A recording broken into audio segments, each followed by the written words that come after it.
send your information to? I mean, just think about your business and who are you reaching out to? There's marketing efforts, there's sales efforts, there's customer service efforts. All of those customer emotions and data all live within the CRM. For you to be a successful thought leader, you need to be somebody who is thought of when people think about your subject. At Growth, we strive to do great business with companies who do great business. And once again, welcome and everybody. Thank you guys for joining us. Really excited to have you guys here. So that's something a little bit new.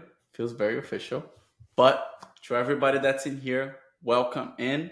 As always, my name's Rick, community manager, and I'm the one that hosts our micro lessons. With me today, I have Chris Nault, our CEO. And today we got a real exciting lesson for you guys. With that said, Chris, if you want to steal that screen. Let's do it. Bayo, there we go. And all yours, man. Take it from here. Awesome. Well, this is another one of the account-based marketing 101 lessons. Building powerful sales and marketing strategy, but this is really a conversation about like, how do you really go about that? I've already taught a lesson about like, what are the components, and we've got templates. And if you need anything for the session itself, talk to Rick. He will hook you up. But this is really about like the nuances around having really creating a good meeting. So in the next 20 minutes, my expectation is that you learn the importance of alignment, how you can empower participation, how you'll get prepared so this can be a successful meeting. I want you to delineate what is a good meeting versus what is a bad meeting. And then if you have a bad one, how to fix it. And then what you would do next. And so this may not just apply to sales and marketing alignment. This could be a strategy that you use for all of your meetings and improving them. But first, so my name is Christopher Nault, and I am the founder and CEO of Growth. And I am a huge fan of account-based marketing. But how did I get here? For 17 years, I owned marketing agencies that were kind of specifically anti-outbound. As new tools started to hit the market, we've got Apollo, Zoom Info, and now Clay, things like that. My clients had questions. I had questions. I thought sending a bunch of emails is spam. Turns out it's not. And we did the homework and worked with HubSpot and Apollo and other tools to do a deep dive. And now I can confidently say, while the name is still cheesy, I am an AB maniac. I love it. It works really, really well. It doesn't work if you have a terrible sales and marketing alignment meeting. If they're not aligned, it's not going to work. And this is very true. Quick warning. So our methodology for ABM is based off of the work that we do and the clients we serve. What we say and what we do may not align with how you want to do things, and that's okay. But if you've tried it and it hasn't worked, it's very possible you have been listening to a bunch of gurus and fake information out there. So I really, really, really, really want you to enjoy access to all of our resources. You're welcome to reach out to us. And if you are ready to grow and get over this hurdle, just contact me. I'm happy to facilitate the conversation. That being said, let's talk about sales and marketing alignment and my favorite sandwich, peanut butter and jelly. Okay, I really want to talk about why alignment is so critical. The first and probably most important thing for your bosses, when you have alignment, your account-based marketing campaign will work better faster. You will have a proof of concept, you will see signs of life, and you will undoubtedly quiet the noise of, is this going to work? You will also create more genuine conversations. The sales and marketing alignment meeting is all about marketing, understanding what sales is experiencing, and vice versa. But we also want to see if we can sprinkle some sales service team members and information in there, because there's a lot of really powerful information that service can provide as well. So if you get these three people in a room, which is pretty close to impossible for a lot of companies, you can break down those walls. You can find really helpful information, and ultimately your ideal customer wins. Also, very cool added bonus. When teams are comfortable communicating and working and problem solving together, you get a stronger team. Again, I realized that we didn't have a cute buzz term to catch everybody's eye around running a really good meeting. Almost everybody I've worked with refuses to put the time and energy the first go round into this. And so if a secondary superpower I enable you with is building a stronger team, I feel confident I've done my job. Empowering collaborative participation. First and foremost, we have to create a safe environment. There are certain kind of predisposition personas within these different roles. Sales, usually very forward and strong. Also, I may argue, maybe not the most attentive, maybe not the best active listeners in some cases, maybe traditional cases. Marketing, maybe lots of ideas, maybe in modern marketers, maybe a preference to hide behind the screen and just share spreadsheets. And then when we talk about customer service, we've got people pleasers. We've got documenters. And so these different people, if you were hanging out at a bar, it's probably unlikely that they're all going to be hanging out at the same table on purpose, because people tend to flock to similar people. I mean, I think we all know that reality exists.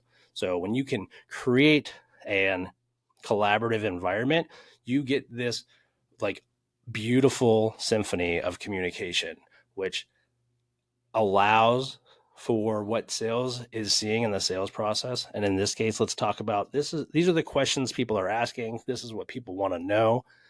Very frequently, that is very different from what marketing is marketing. Also, a crazy thing that happens all the time is service is dealing with a whole other set of issues once people have purchased the product. And so imagine what happens. You're all sitting in a room and everyone's talking together. Magic is literally what's happening. So in order to do that, you need to create a safe space. Will, Chris, Jesse, Rick, we all need to be able to sit, Katrina, whomever, and share ideas that may even feel like silly initially, but sometimes those strange ideas can turn into like really powerful pieces of information. Someone's going to need to take ownership over planning this meeting. It's probably the one watching this video, or you're the one who was sent to this video. Facilitating equal participation is key. Oftentimes, people can take over the room and not let everyone share. The most important insights very frequently come from the ones that talk less, think more. They have these like beautiful snippets. So whoever is organizing this, manifest equal participation. And also a very important thing is active listening and acknowledging each one's contributions. So do not be distracted. Let people know that you appreciate their input. Riff on it. Someone says item A, you may have a thought about it. This is the time and the place to have those conversations. It's probably, okay, if you're watching this video, you are probably thinking one of two things. One, my company, this is how we operate. Everybody works together. We're great at collaborating. We enjoy finding opportunities to collaborate. You are my people. Or you're in bucket number 2. I've never talked to sales. I've never talked to marketing. I barely talked to my manager. It's brutal. It's a very rigid culture, but I want you to feel empowered to make the first step towards change by leveraging this video for yourself, because you need to kick these walls down with brute force and a gentle hand. But when we're talking about a supportive culture, we're talking about one that is fostering alignment. It's encouraging open communication. And this is the bedrock for really effective ABM campaigns. Rigid cultures, your information is siloed and you end up with this type of outreach. Look at our new product, XYZ. It does these things. Call me or click here to book a meeting to talk about it. Genuinely boring, literally spam, and is not going to get the job done. And then if you're leveraging my ABM presentations to sell ABM to your own program, and by all means, please run your program without talking to me, you're going to make me look bad. So let's not make that a habit. There's a real cultural shift happening in companies that are like allowing this alignment and company culture to kind of breathe. And I really feel strongly that this is a hill that I'm going to continually climb and I'm going to metaphorically die on. We have to allow these teams to work together and collaborate if we want to identify our best customers and we want to sell to these customers. With that being said, how do we prepare a team for the sales and marketing alignment meeting? Again, multiple buckets. You've never done this before, or you've done it once or twice or 3 times and it failed. One of the reasons it may have failed or you haven't done this is the anxiety around preparing the team. And good news, it's not very difficult. We really want to focus on clear goals. We're going to talk about this role of like a scrum half, this ABM campaign owner, this individual person who's organizing this meeting. It's their responsibility to request the attendees to the meeting and let them know what's going to be expected of them. Like, why are you participating? Why are your thoughts so valuable? The goal for the ABM like alignment meeting is really to find out like what's going to be the DNA of the campaign. What are the characteristics that identify a good fit customer, and ideally, what are the characteristics that identify a maybe less than ideal customer? You will find that when you reach out to your favorite type of customers, all of the KPIs align in your favor. So we're going to set some clear goals, guys, gals, humans. We're going to be talking about X, Y, and Z with the goal of doing A, B, and C. Most people want to come to meetings prepared or at least informed. So we want to prepare everyone with some pre-meeting materials. I highly suggest starting with your CRM, this Scrum half, downloading the information, discerning some information, and then providing some not too much thoughts because you don't want to guide the conversation, but enough so people can quickly prep, enter the room prepared. And then we want to talk about role assignments. There's really 2 roles when you're first getting an ABM program kicked off. One is this Scrum half or campaign leader. They're going to manage the program and the communications. They should have access to revenue, sales, marketing, but also have that kind of business acumen.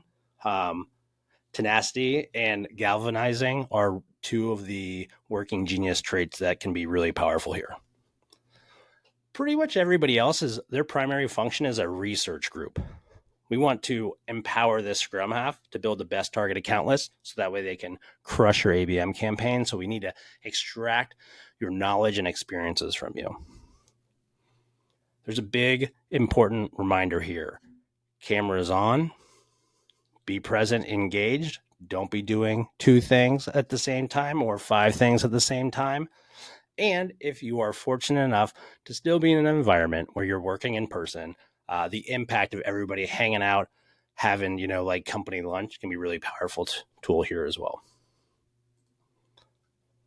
Let's quickly talk about a good meeting versus a bad meeting. And I think we've all experienced both. And you do not need to be a Jedi to feel the dark side when you're in a bad meeting. But let's focus on the good ones. There's a clear agenda and objectives. Everyone knows what to expect and what is expected of them. There's active participation and focused discussion. And both of those things are crucial. When everyone's engaging and contributing, the meeting is more productive. Positive outcomes and actionable next steps are the kind of the ideal outcome here. We want them to leave with a clear understanding. We all can sense a bad meeting, but just to define a couple of characteristics of a poor meeting. Poor meeting often lacks direction and clear objectives, kind of obvious. My least favorite characteristic is a dominant voice. So someone who is speaking all of the life into this program is counterintuitive to this entire experience. But again, it's highly likely that you're in the bucket of you've already tried to do ABM and it didn't work. This individual may be one of the core problems.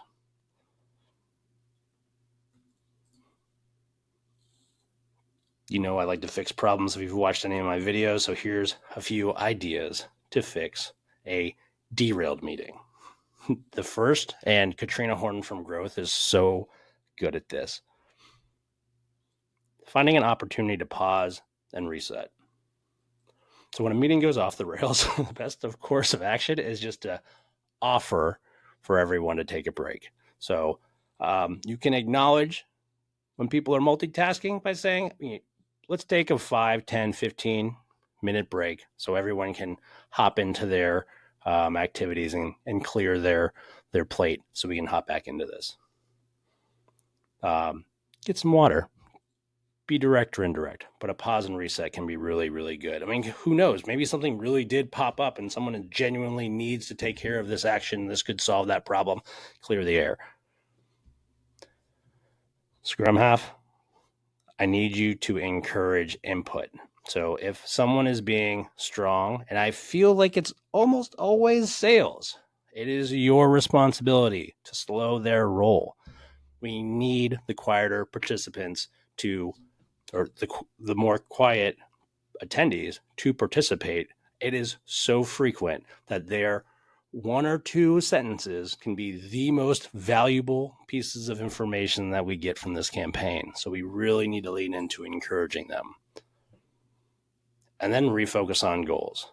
This is kind of like my classic method when I get into a meeting and it starts to go sideways. Okay, let's start from the top.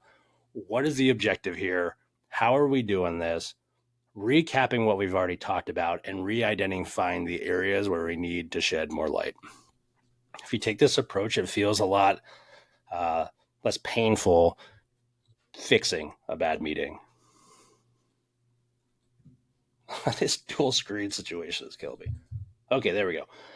Keep the pedal on the gas. What's next? Okay, so we've had a good meeting, but we need things to continue. First, to foster continued collaboration, the Scrum half needs to manage up. Thanks everybody for participating. Here's what we've found. These are the key takeaways, and then here's my plan for using this information towards this campaign. This also gives us a chance to double check what we said and make sure it's accurate. There have been a few occasions where when the recap goes out, it turns out that somebody is maybe something got misconstrued. And so your ABM program may go about a direction that needs to be stopped before it really gets started. So this is really powerful here. Really want to focus on the sales and marketing tasks. So again, in the way we operate Growth ABM, our customers deal with one person at Growth. This person is described as the Scrum half. They are managing the campaign. They have some team members underneath them, creating landing pages, writing the copy, assigning these tasks, and then letting sales know what are they going to be experiencing while this campaign runs. Let's say, for instance, real instance, that your sales team is used to collaborating with distribution partners and not directly selling. There's a different tonality and relationship that goes with that type of selling, and an ABM campaign may be intrinsically different. And so with some additional training and support may be necessary, which is totally okay. Just good to acknowledge that sort of thing. The most important thing I want you to remember is we're focusing on progress over perfection with ABM. If you nail it on the first time, congratulations. You've probably followed all 6 and growing of my micro lessons on ABM. You took the time, everyone's empowered, no one's BSing, and you landed it. Great job. But you probably didn't do that. It probably didn't go perfect. And please know that's okay. Progress over perfection, always. It works. We've seen it. We live and breathe it every day. There's a lot of power in accepting that reality. Honestly, that's all you really need to do to run a really effective sales and marketing meeting. In fact, this can be used for pretty much every collaborative meeting session. And again, without all the buzzy words, how to increase your emails and close more deals, this is so vital. in the success of your ABM campaign. And so I hope in the last 20 minutes, you were able to learn the importance of alignment, how to empower participation, how you can be prepared so you can run a successful meeting, identifying what a good and bad meeting is and how to fix a bad meeting, and how to keep the ball moving. And so that's all I have for today. I try to shed light whenever I can in the Redwood Grove. That is the free community for go-to-market leaders. You can find me on LinkedIn, YouTube. I think TikTok is now a thing for me too. So if you need some help, you need a pep talk, you need a fist bump virtually, I got you. Let's do this. And thanks for watching.